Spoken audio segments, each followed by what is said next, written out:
I'm hotter than I have probably been in a long time. I can feel it behind my eyeballs. Yes. Welcome back to Turning Up the Heat, the show where we take the best and the brightest and we lock them in the hottest sauna of their life and we grill them with questions until one of us taps out or passes out. I'm excited to have my guest today, Tyler Davis. Tyler Davis is the owner of Triumph Studios, one of the biggest up-and-coming gyms in Fort Wayne, Indiana. Not only that, he's an amazing dad, husband, businessman, someone who went from addiction to sobriety, someone who went from obesity to fitness, and someone who has really found abundance and just prosperity in their life. I'm so excited to have you. I appreciate you having me, man. Thank you. Yeah. Sounds warm, isn't it? It is. It is definitely warm. It is no joke that you're definitely turning up the heat, for sure. So, some of the biggest questions I want to get into with you today are, obviously you're someone who's gone from addiction, someone who's gone from obesity, someone who's gone from what I would just call general negativity, hard times, bad mindset, bad place, and now you're in this beautiful place. Yeah. So was there like a pivotal moment where you started to feel that shift in the right direction for you, or where you made the decision like, this is it, this is the last of it? Man, there was a lot of decisions that led up to it. I mean, I was in a terrible place, just really, but a lot of it, I mean, it started early on, but the final shift for sobriety was like an instant. It's wild, but there were many moments that led up to that final enough. And really it was just at the lowest point, it got simple in a way, because I had got myself to a place where I was so unhealthy, I was so unhappy, I was so negative. I figured that my wife and son only at the time would just be better off without me. Yeah, it's hard. It's hard. It's one of those things in life where, as a man, we have like responsibilities to provide, to protect, to do things, and when you don't fulfill those, obviously those things are bad. Yeah. But for you, you're someone that I have so many amazing questions for, because obviously we both work in the same industry, and a lot of times in our industry, oddly enough, we're in like this industry to help people and to make things better. It is so utterly cutthroat and like competitive that when I find somebody in the industry I don't get that vibe from, someone where I'm like, oh, this guy is a good person. This guy actually is here to help people. This guy actually wants to do good. It's so addicting to me. I want to spend all my time around these people. Same. So the fact that me and you have been able to become good friends is so amazing, and I love what you're doing with Triumph. How did you come to be that person? Like, how did you come to be the non-competitive, the guy who, I mean, like, your culture at Triumph is amazing. Your ability to lead is amazing. Like, some of the things you're doing are amazing. Thank you. How did you become that man? I think in a lot of ways, you have to go through what you don't want so that you can figure out what you do want. And I just realized in my experience in the industry, there were things that I noticed that I was like, why do they do it that way? Why don't they ever do this? And one of the big things was my journey started with Beachbody, P90X, years ago, won the Beachbody Challenge in 2012. That's awesome, I forgot about that. And when they were interviewing me for that, I just remember I was waiting for them to ask me about the negative emotions that I was dealing with as I was physically changing myself, and they just never talked about it. And I just remember that being a big aspect of like, why doesn't anybody talk about the shit I'm going through? Like, and it just made me want to make sure to focus on that, because that was a big thing of when we're talking with our nutrition clients, for example, the whole team, they're like, you know, tell me about you. Like, we're going to get to the protein, we're going to get to the carbs, we're going to get to the fats, but how are you? Like, how are you as a person? Because that's going to help me determine the best prescription, so to say, for you. I love that. I do think that's something that gets lost in the industry, because we hear a lot of people in the industry of like fitness, health, and these things, and they'll say things like, well, just eat less. Just eat less and move more and work out. And it's kind of one of those like, no shit. Like, we all know that. Like, even my clients I work with who are like 400 or 500 pounds, they know that. They're not stupid. Like, it's not that simple. It's just not that simple. Exactly. So what you've done at Triumph, I really like, is you've made it like fun. And I actually, like I said, from everything I've heard from everybody, it's like a party.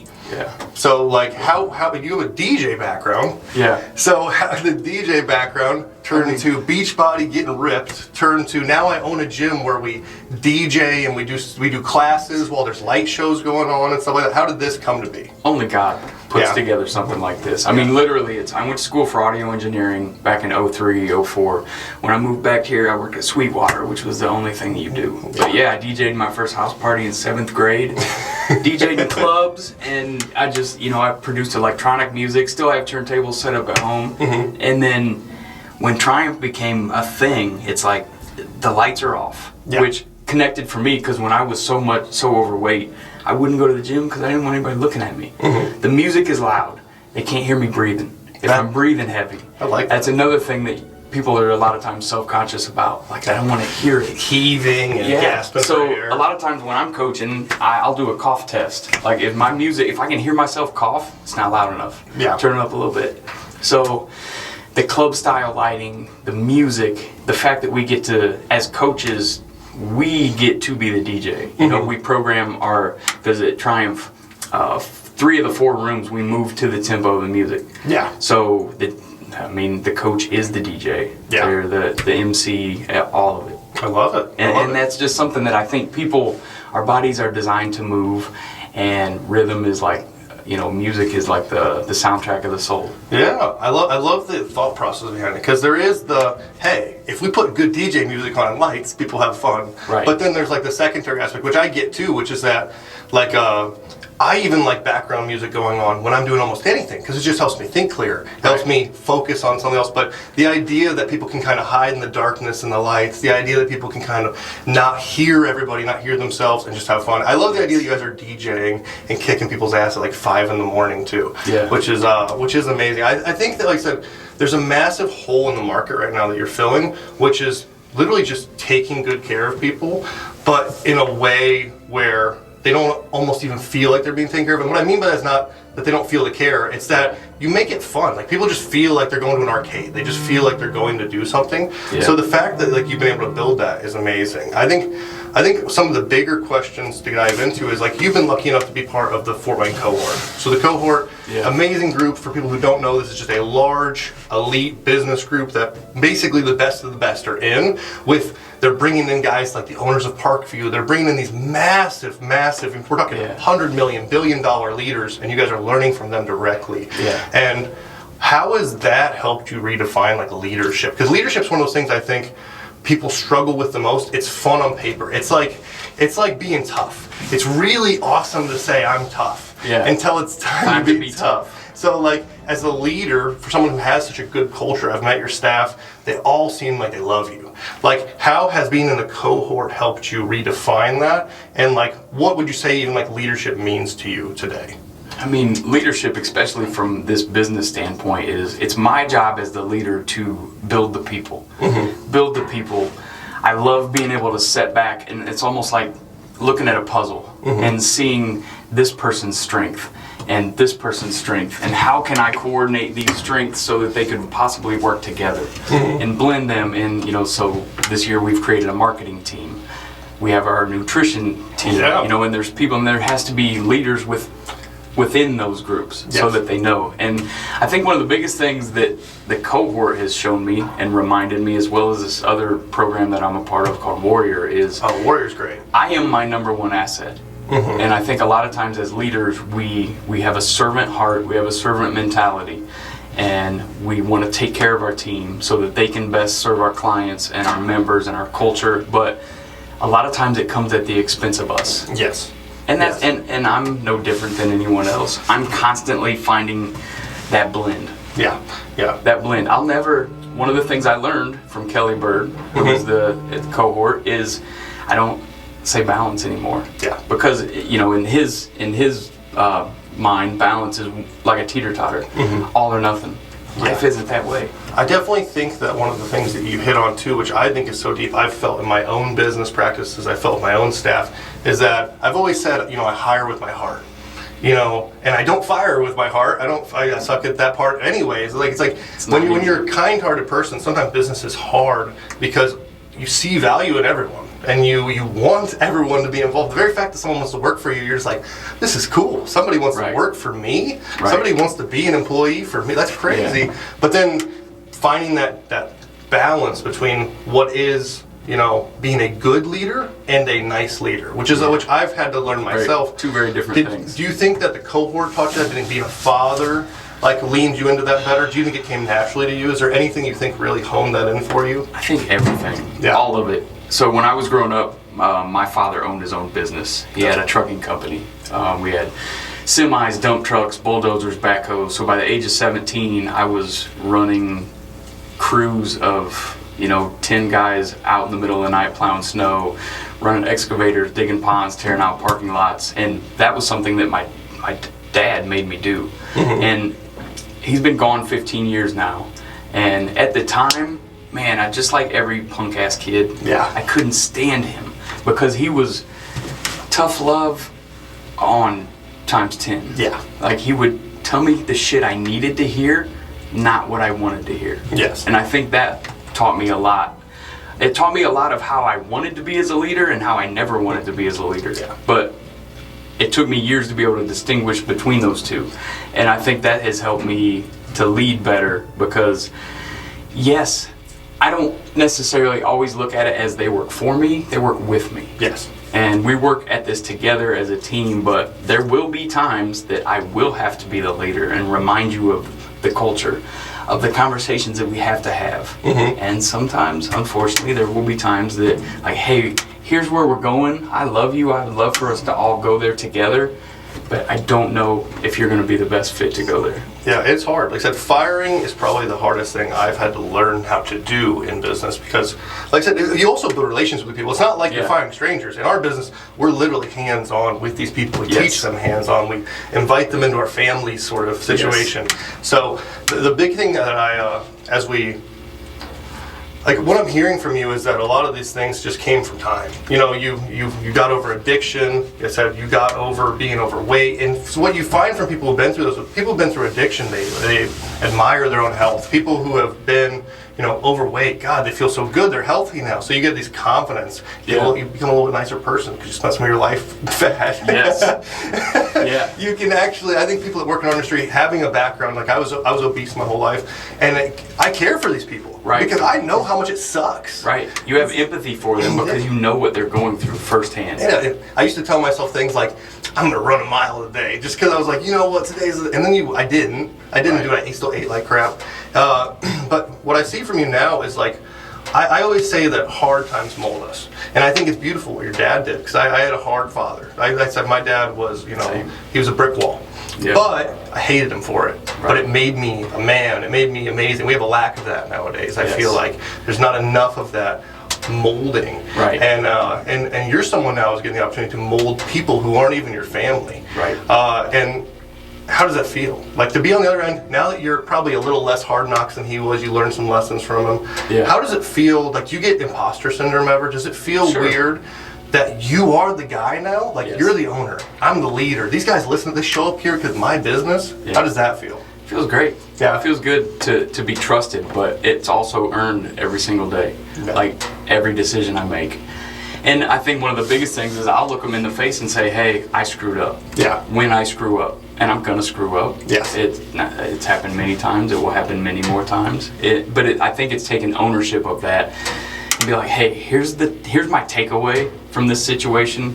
Here's what I'm learning. Here's what I will do different moving forward. Here's what I would like for you to do different moving forward. And let's just keep working together because at the end of the day, it's not about us. Yeah. I mean, it is. It only works if it's about them. Yeah. Because if they're not getting results, if they're not enjoying it, they're not coming back. Right. And either are the team. Yes. You being a good leader to them is so important. It defines another question for me that I love asking people. It's one of my favorite questions to ask in these groups is about success. Let me get some water. It's hot in here. It is hot in here. No joke. I will take a little water break too. This is real. I got this thing cranked. We're trying not to die, but on the road of not dying, when we talk about legacy, when we talk about success, these are some of my favorite questions to ask people because I think people define them so wrong. Yeah. I'm not a big legacy guy. I'm not a person, but I don't have kids yet. You have kids. Changes everything. I don't. But for me, success really has nothing to do with money. And I got lucky that happened for me young. But I still see a lot of people chasing in their businesses. We gotta get 200,000. We gotta get 300,000. We gotta get $1 million. We gotta get to 2 million. Yeah. And what I found was when I was doing that, no matter what number I got to, I just moved the bar. Right. So I started defining success by other factors in my life. Do you have other factors in your life that are definitive of your success? Like if you had to write in a journal how you track your success, or you had to talk to somebody who's just met you and they want to know about you, how would you define this aspect of your life? I mean, initially when I hear you say that, I'm going to think of what will they say about me when I'm gone? Yes. Like, people don't care about how much you know until they know how much you care. Yeah. And what's the positive impact that I've had on people? Yes. And for me, I mean, it runs super deep. So one of the things that helped me change was my dad dying at 56, lay down, to take a nap, never woke up. And at that point, at his funeral, I had 2 sons at that time. It was me and my brother. And there were like 6 different guys that were standing next to me looking at these old collages of pictures. And my dad was heavy when he was younger, at the age I was at that time. And like 6 different guys were like, man, I forgot how big your dad was. You look just like him. Oh. And like, they weren't saying that, but after 6 times, I look over at my father who's dead, and I have 2 sons, and I'm like literally walking in his footsteps. And then I finally got a DUI. So those 2 things happened very close in time. And it's amazing. Like, the DUI was long overdue. Yeah. But that was when, in jail, in that night, Allen County lockup, on a little green mat, because the cell they put me in was full, that was when I finally surrendered. Yeah. And that was when my relationship with God was started. Makes me happy. I mean, it probably started before that, but that was, I very vividly remember staring at the ceiling of that cell, saying the words, "Here I am, God." Just like every other man that has only come to you when they need you. You got me. Well, but I remember vowing, I don't know how I let myself get to this point, but if you will show me a way that is better, if you will show me a way out, I will give you every day of the rest of my life. Yes. To do whatever work you would have me do. Yeah. And I've never felt more aligned in that calling.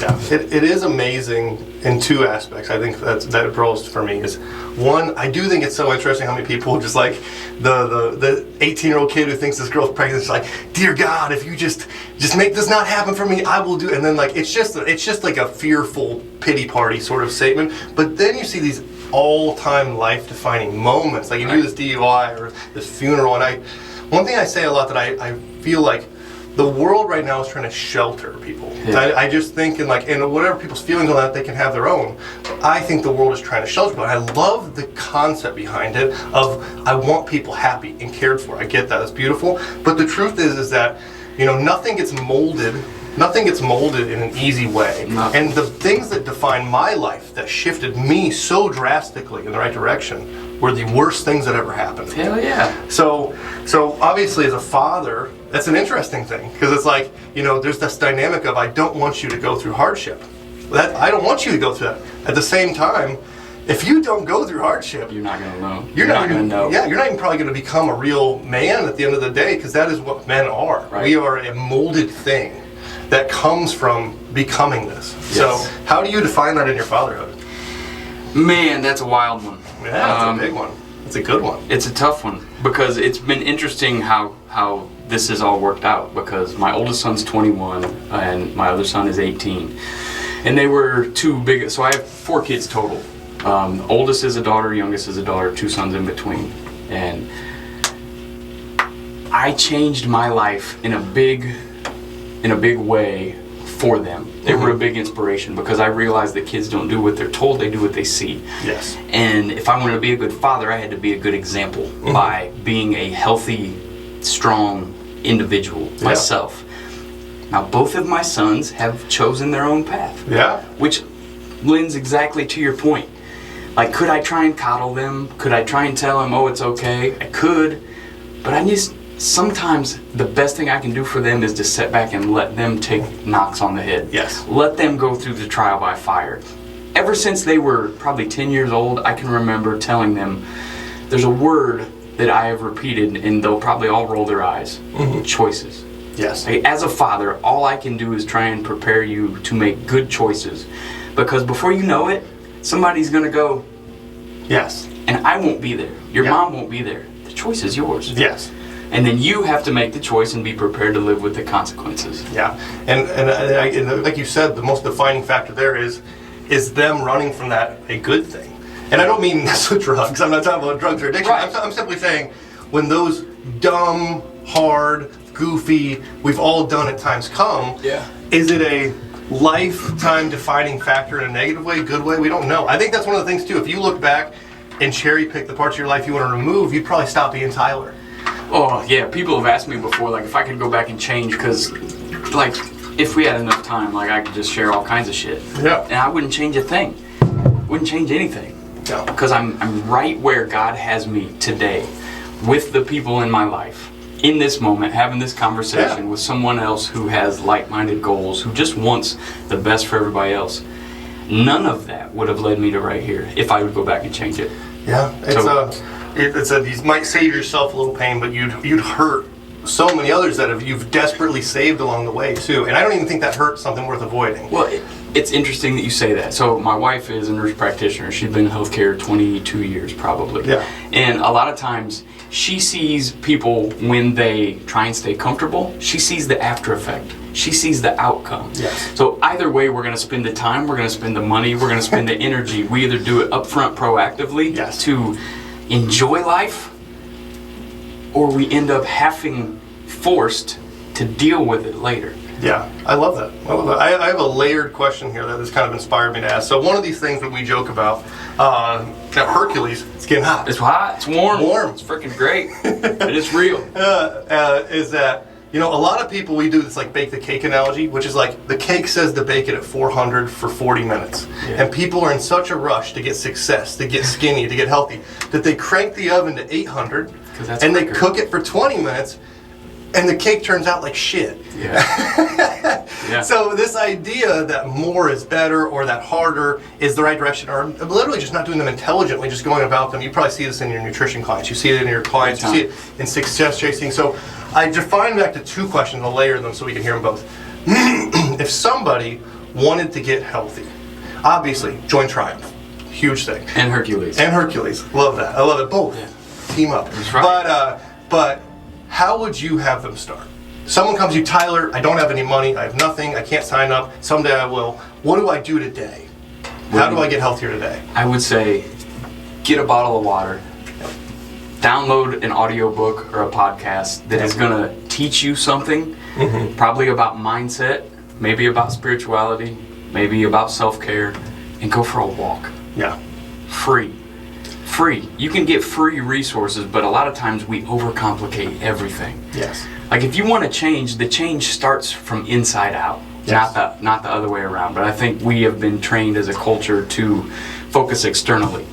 Like if I get the new shoes, if I get the new clothes, well, what if I'm still a shitty person in my heart?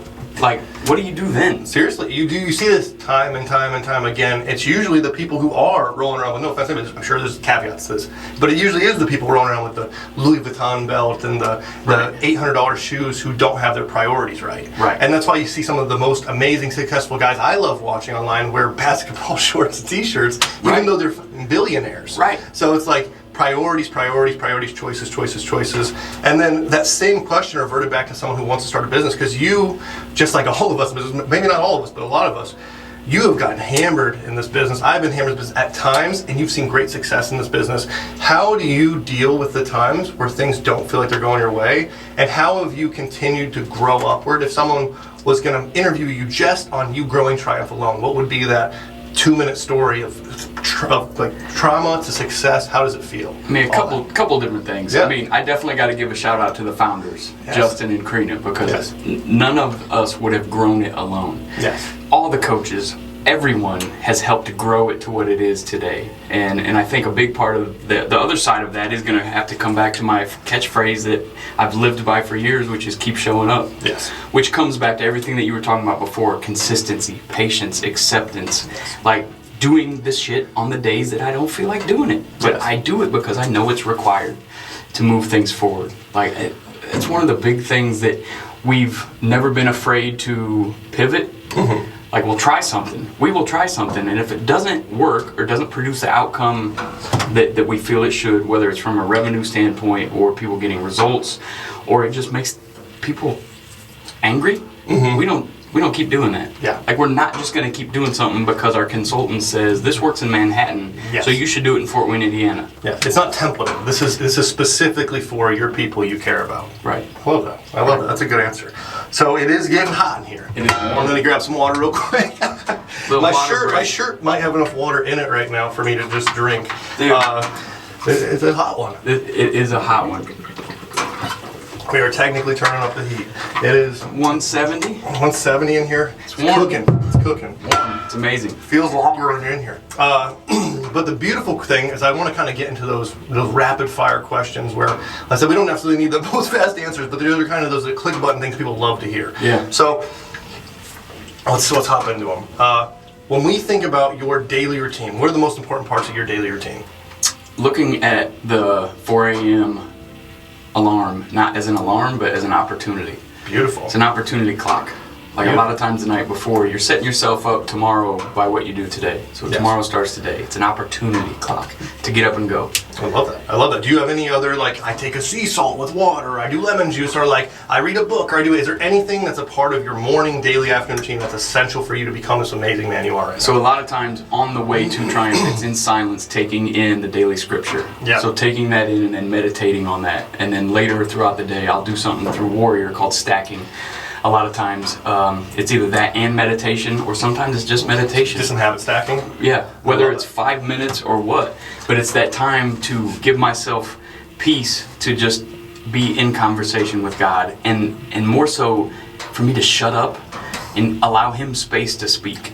Beautiful. I love that. I love that. Right into the next one that kind of matches that is favorite books. People love books. I love books. I read a lot. Do you have any books that have just pivoted you in a good direction so quickly? I've read hundreds and hundreds and hundreds. I love it. I had a Tommy Migrant, my first Beachbody coach, which was the guy on the first infomercial for P90X that I connected with, sent me my very first personal development book. And he was like, look, I know you'll think these are cheesy. Give them a shot. The first ones were Anthony Robbins, like The Giant Within. Yeah, I got it on my bookshelf. And then, I mean, obviously the Bible. Yes. Read the Bible. Yes. It's like, it's the closest thing to a manual we have. Yes. But, 10X Rule was a big one.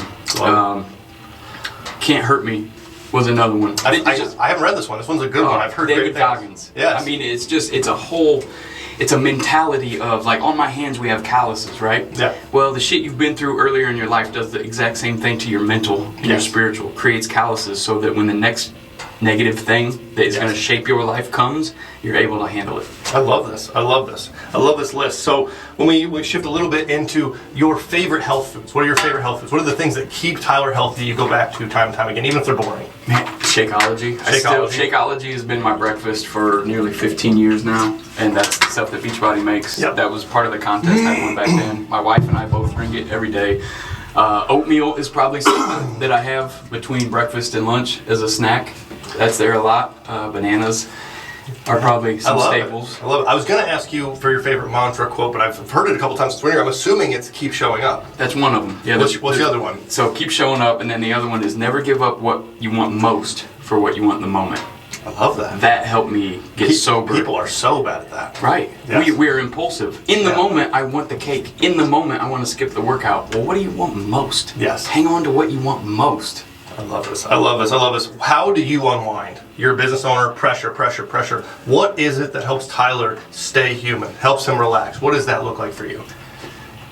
That is probably, in the season of life I'm in right now, I don't have it's like the a lot weakest of point. time. That is my weakest point. Yeah. So, and my kids would probably argue this, but it's probably the hour while we're cleaning up dinner until we go to bed that we usually all end up together, whether it's bantering, even if it's arguing, but we're all together. I love it. Like, because they're the reason I'm doing everything else. Family is like this thing that they're my people. Brings you peace. Like, if I look over, and I had a friend share this with me, like, if I'm at the top of the summit, if I climb the mountain, who do I look to the right and left? Who are standing next to me? Yes. Who do I want to make sure, no matter what? I mean, there are a lot of people I want to bring with me, but who who do I have to make sure are there? I love this. One of my favorite quotes that like hits me in a hard spot because, like I said, I have that hard knocks dad.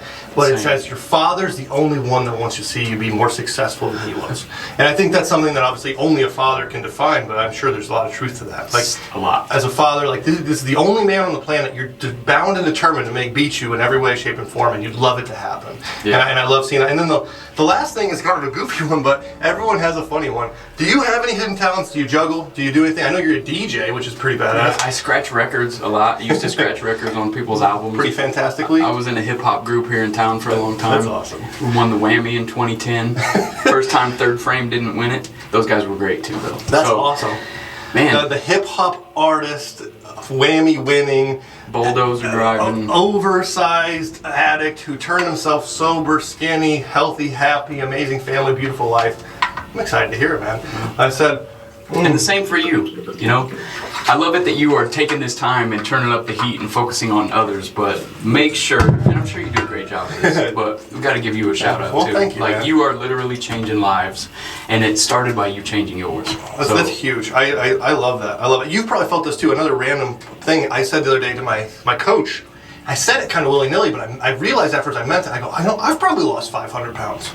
You know, and what I mean by that is I have lost and gained and bulked and cut and done all these things. If you think of all the times I lost 10 pounds, all the times I lost 20 pounds, over 10, 12 years, the big loss at the beginning, right? Like, it's not that insane to think that you have also lost 300, 400, 500 pounds. So you don't see it the same way on the surface because we maintain this like figure.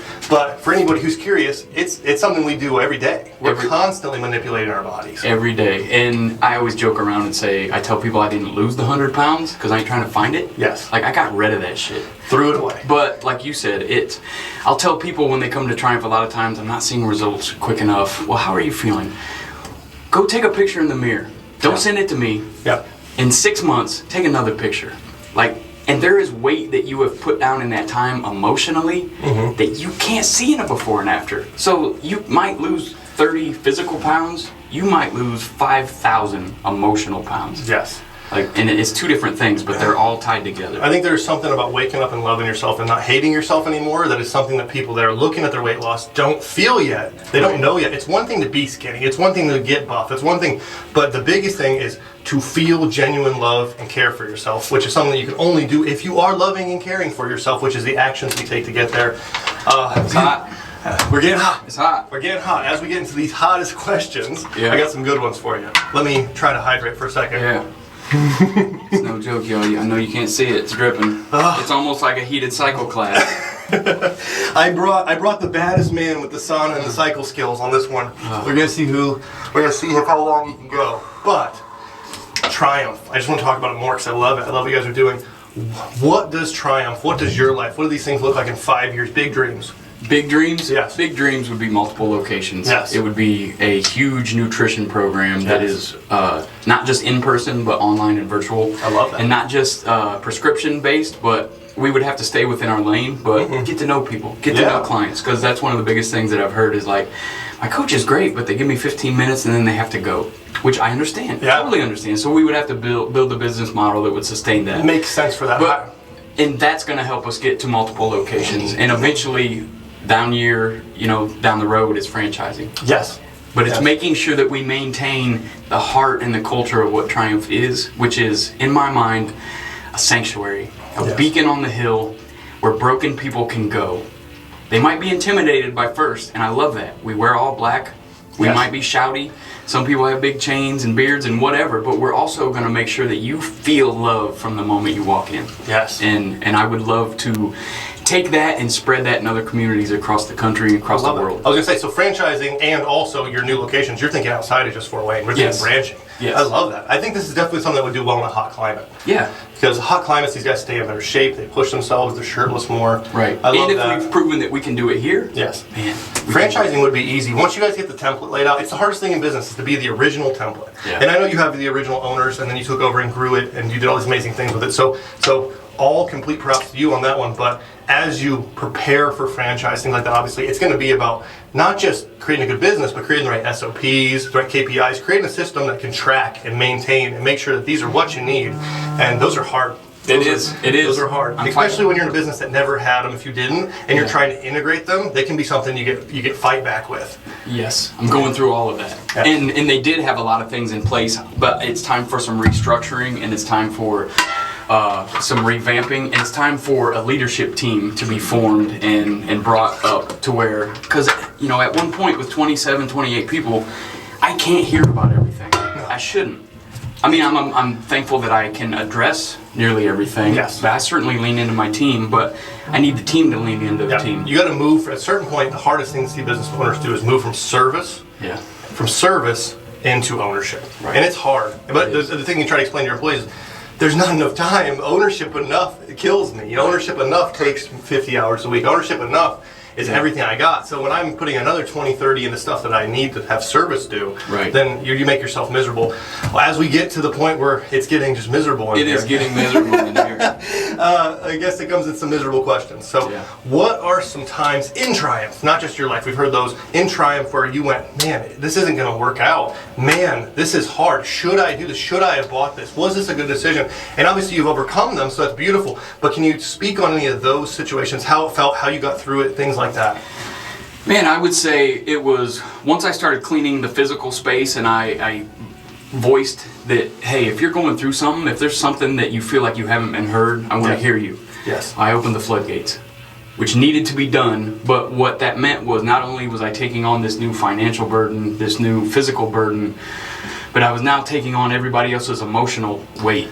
And I had to make sure that I could withstand that and have the space to where I can remind myself of why I'm doing it, which is to be able to look up at the horizon and look out there so that right now I can just take one more step. I love it. I love it. Like I said, your views on leadership, your views on business, your views on growth, we agree with completely. Your views on nutrition and health, we agree with completely. It is so nice to have people in the industry, and I just want to say this again for anybody watching. I've worked in the fitness industry. I've owned Hercules for almost 11 years now. And most of this industry, and I hate to even say it because I wish it was the opposite, most of this industry is competitive, negative, they're cutthroat. There are only, on my list, about 7 to 10 guys, and there's a massive list over years, 7 to 10 guys I can call, trust, care for. I can send my people to their facilities, I can send them their coaching, their personal training, and I believe that they will take good care of my people. You are on that list, and I appreciate you for being someone like that. It is a huge deal to be the caretaker of the many. And what I like to think too is someone with a spiritual background, it reminds me a lot of the bags of gold. And like I said, I think it's a huge thing I think people get lost on, where they go, I have something, I want to hold it. I don't want to, I'm scared to lose this, But if God, I believe, if God gives you the capabilities to do great things, to help people, to do beautiful things, and you don't do it, what a fucking shame. Yes. What a shame that is to him, to you, to everything, and all the people that you reverse hurt by not helping and not caring for. And you're someone who God gave the big bag of gold. There's pressure with that. It's stressful. God gave you the big bag of gold, but it sounds like you're trying to bring the 3 bags back. How does it feel when you're under that pressure, though? Man, it's why it matters. Because there's somebody out there that's lost and broken, and they're this close like I was. They've purchased the gun. They've thought through where they're going to do it. Yes. They have written a letter, and they just need somebody to look at them and say, I see you. Yes. And I believe in you. And a lot of times a coach is only there to remind somebody something they already know. Yes. And I just want to make sure that they know that it's not too late. They're not alone. It's beautiful. Yeah. It's beautiful. I said it's these people, until you start dealing with them, people don't realize if you're a healthy person, skinny person, someone who's never dealt with obesity, never dealt with sickness, never dealt with these things, I implore you to have more sympathy and to care more and spread love. That doesn't mean that allowing them to be the way they are, that's unhealthy, and leaving them together. But care for them, push them, because the truth is that disease over obesity, these things, they kill people. They do. And not just from death itself, from self-death, from all sorts of other avenues, from just internal soul death, of just misery and acceptance. And you can save these people from that thing. I think it's a beautiful thing that you do. Yeah. I think, like I said, it is. Yeah, I'm about there. I'm about there. Oh, I love it. It is definitely hot. We're pushing it. We're pushing the maximum. So, like I said, you have amazing business leaders in your life, and I want to give them credit because I think this is an amazing thing to do. I have this list of mentors, and people are still my mentors. Friends of mine I call mentors, inspirations, even you being a mentor of mine. So, Who are those people that deserve credit for Tyler Davis? Even if it's just someone in the last 2 months, 2 weeks, year, long life. What are these people, and what is there anything specific that you pull directly from them that you are so grateful for? Man, there's a long list. Yes. God, Jesus Christ, my wife. Love the wife. I love the wife is right there. I love the wife. She's right there. My family, my kids, my grandpa Jerry. He was like a father in many, many ways. He's been gone a long time. His heart gave out, but he was a huge mentor and a father figure in a lot of ways. And then my father, my stepfather, who left a note on the table and never came back. Still haven't seen you, but thank you. Yes. Thank you for doing that, because I needed that. And maybe you did too, so I hope you're doing well. Yes. And man, Justin Harkleroad, Greg Thomas, Kelly Bird, man, I could go on and on. There's just so many people out there that we see, and if we look for the inspiration, we're gonna find it. I love it. I love it. I love it. As we push to the end, while we're in the heat, while your brain is frying, give me a little bit about where people can connect with Triumph. Let me hear it. Where can they go to the website? Where is your locations in Fort Wayne? What do you guys do? Give me the spiel. Sell it. Yeah, so Apple Glen, 1730 Apple Glen is where you can find us. Kind of in between Ulta and Walmart is where you're going to find us, back in the corner. We have 4 rooms, 6 modalities: rhythm cycle, boxing, boot camp, build, tone, and mobilize. We also have a full nutrition coaching team. We have 6 people who are all certified nutritionists. They've all lived the life. They're not just going to tell you some stuff because they haven't lived it. You can download our app from the App Store, Android, all of that stuff. That's going to be the best way to schedule your classes. Classes release for the next 13 days every Saturday at noon. You just got to get you a membership, but the first one is free. The first one is free. So I used to sell drugs for a long time, and one thing I did learn was that first hit being free is important. It's important. They're going to come. They're going to love it. They're going to stay. I love that. You guys have Facebook pages? Do you have Instagram pages? We have Instagram. We have Facebook. We have TikTok. Just Triumph Studios? Triumph Studios, yeah. Beautiful. And then the website is triumph-studio.com. I love it. You can find all our schedule. You can find out all about us. We would love to see you there. I knew bringing the cardio freak in here was going to be the hardest person in the sauna so far. No. So like I said, he does cycle class in a sauna. We create the sauna. All the classes end up being hot, but I promise the air's on, unless I forget. Look at our camera and tell them how hot you are. I am hotter than I have probably been in a long time. I can feel it behind my eyeballs. Yes, so already got here. I appreciate you. Appreciate it, man. Thank you for coming. Beautiful. Visit Hercules. He's the real deal, him and his team. Thank you. Let's get out of here before we die. All right, brother. So I lasted as long as I could, but no joke, this is a real hot one. So, man, it is the real deal. So I finally had to tap. Thank you for having me. Check it out, man. Bring the heat.